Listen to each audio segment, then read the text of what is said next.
Alright, sitting in the back of the car, I look over at Nick and what do I see? This. What happened, Mito? Explain. Shabats took us to Sutter Reef, and Mickey, and he didn't tell us that when it comes low tide, you gotta walk across this razor sharp freaking reef like 200 yards, bro. Maybe 300 yards. Like walking in from Crouchy Lion. Oh yeah, easily like that, yeah. And it's like you look and it's white, you think, oh, sand. No, dude, broken shells all over the place. Fall down, one cut, big cut. Can we open it up and take a look? After. Still Band-Aid, gotta go. This one is from Karamas.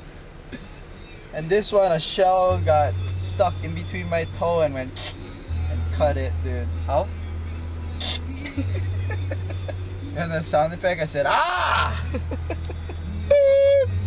This stupid beep! I can't believe I gotta walk all the way. Beep! Beep! That's what I said. So that's a lesson, yeah? Bring hydrogen peroxide when you go somewhere like Bali. Hydrogen peroxide, Neosporin, and Band-Aid.